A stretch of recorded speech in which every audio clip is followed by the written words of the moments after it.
Imagine your life suddenly stopping. Not ending, just pausing. No conclusion.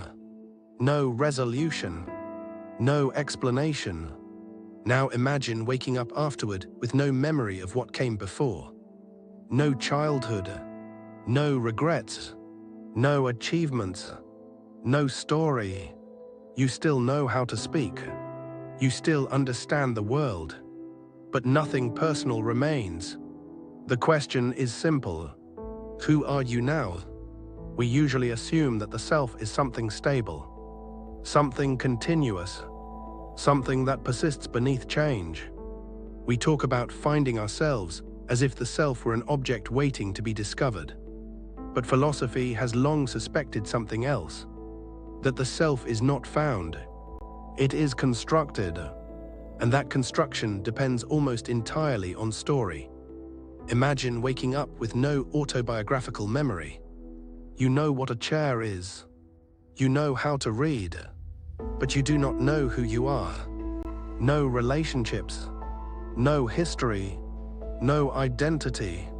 Are you still you? John Locke argued that personal identity is continuity of consciousness, specifically memory. According to this view, you are the same person today because you can remember being the person you were yesterday. This sounds reasonable, but it hides a problem. Memory is not stable. It fades, it distorts, it rewrites itself. If identity depends on memory, then identity is fragile. And if memory disappears, then the self does not merely change, it dissolves. This means the self is not anchored in the body, not anchored in the soul, but in a psychological thread that can be cut. You are only as continuous as your recollection allows you to be. Now imagine watching a complete recording of your life so far. Every choice, every private moment, every failure. Now imagine being told, that person is you. Would you recognize yourself? Many philosophers and psychologists argue that identity is narrative. We take disconnected events and arrange them into a story. We decide which moments define us, which ones were out of character, which ones do not count. The self becomes a character in a plot. But stories are selective.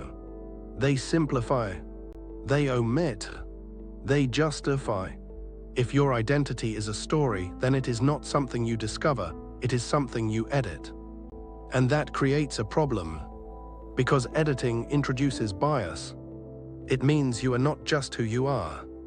You are who you are willing to admit you are. The self becomes vulnerable to reinterpretation, not because the past changes, but because its meaning does.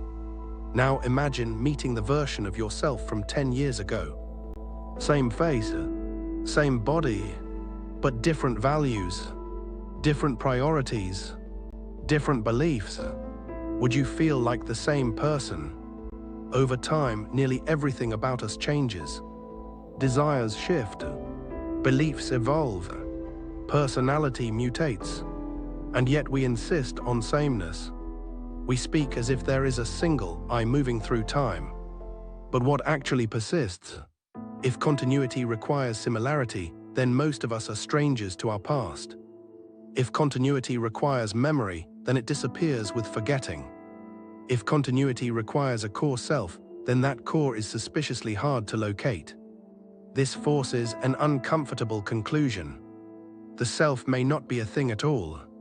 It may be a process, a pattern, a habit, a narrative held together by repetition, which means identity is not preserved. It is maintained. Now strip everything away. No memories, no plans, no labels, just awareness. Is there still a self present? Existential philosophers argued that existence comes before essence. You are not born with an identity. You construct it through action. This sounds liberating, but it also creates instability. Because if the self is something you do rather than something you are, then it has no fixed foundation. And if it has no foundation, then it is constantly at risk. Every choice becomes a redefinition.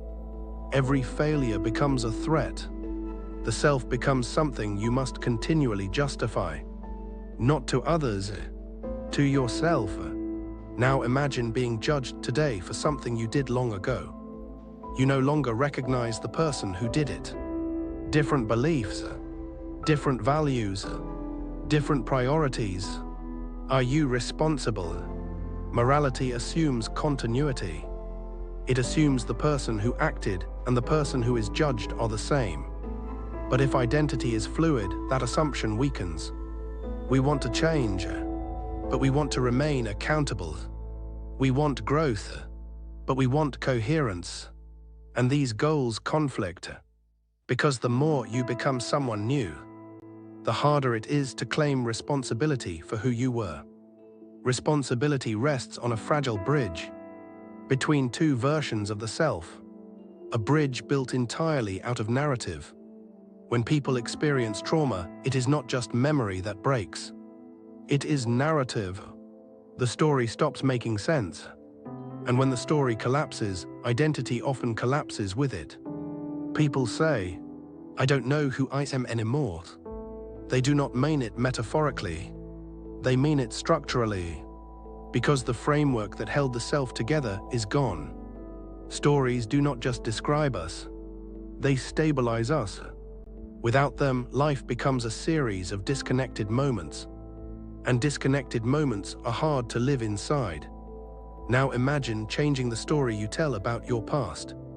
The events stay the same, but their meaning changes. Suddenly, you feel like a different person.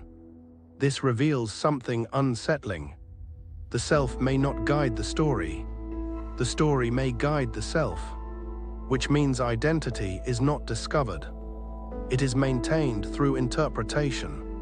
And interpretation is unstable. It can change. It can collapse. It can be taken from you.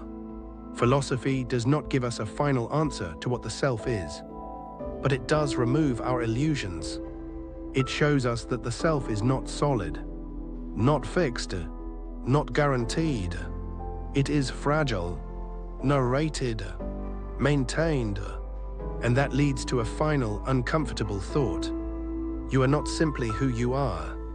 You are who you remember yourself to be, who you explain yourself as, who you continue to narrate into existence. And without that story, the self becomes difficult to locate, which leaves the question hanging: who are you without a story? Thank you for making it to the end of the video. If you disagree with anything or think something important was missed, I'd like to hear your thoughts in the comments. I'll see you next time.